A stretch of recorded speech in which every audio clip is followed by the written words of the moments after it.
بسم اللہ الرحمن الرحیم۔ السلام علیکم۔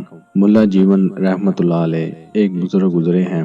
ایک مرتبہ ان سے بادشاہ کو کچھ کام پڑا۔ بادشاہ نے اپنے سپاہیوں کو بھیجا کہ جاؤ ملا صاحب سے فتویٰ پوچھ کر آؤ۔ ملا جیون درس حدیث دے رہے تھے۔ درس کے دوران وہ آیا اور دروازے پر کھڑا ہو گیا۔ یہ درس دیتے رہے۔ 1 گھنٹہ اسے کھڑا رہنا پڑا۔ 1 گھنٹے کے بعد اس کو موقع ملا۔ سوال پوچھا، انہوں نے جواب بتا دیا۔ اس کو اندر اندر غصہ تھا کہ انہوں نے مجھے 1 گھنٹہ کھڑا رکھا۔ اس نے بادشاہ کو جا کر کہا کہ وہ آپ کو کچھ نہیں سمجھتا۔ اس کے اتنے شاگرد ہیں کہ مجھے تو لگتا ہے کہ وہ آپ کے خلاف فوج تیار کر رہا ہے۔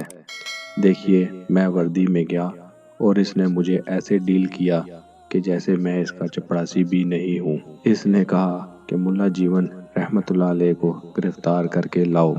جب اس نے حکم جاری کیا تو ملا جیون رحمت اللہ علیہ کا ایک شاگرد بادشاہ کا بیٹا ہی تھا، اس کے پاس پڑھتا تھا۔ اس نے جب ابو کی بات سنی تو بھاگا اور آ کر کہا کہ حضرت، میرے والد نے آپ کی گرفتاری کا حکم جاری کر دیا، پولیس آپ کے پاس آنے والی ہے۔ ملا جیون رحمت اللہ علیہ نے فرمایا کہ اچھا، پھر ایسا کرو کہ پانی لاؤ، ہم بھی وضو کرتے ہیں اور مصلی پر نماز پڑھتے ہیں۔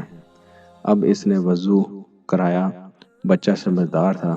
جب حضرت مصلی پر گئے تو وہ باپ کی طرف بھاگا، کہنے لگا، ابو، ملا جیون رحمت اللہ علیہ نے وضو کر لیا، مصلی پر کھڑے ہو گئے اور دعا کے لیے ان کے ہاتھ اٹھنے والے ہیں۔ اگر ہاتھ اٹھ گئے تو پتہ نہیں پھر آپ کا مستقبل کیا بنے گا۔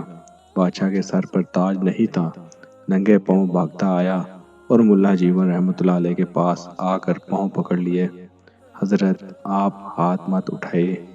اگر آپ نے اٹھا دیے تو خدائے پاک انتقام لے لے گا اور میری نسلوں کا حشر تباہ ہو جائے گا۔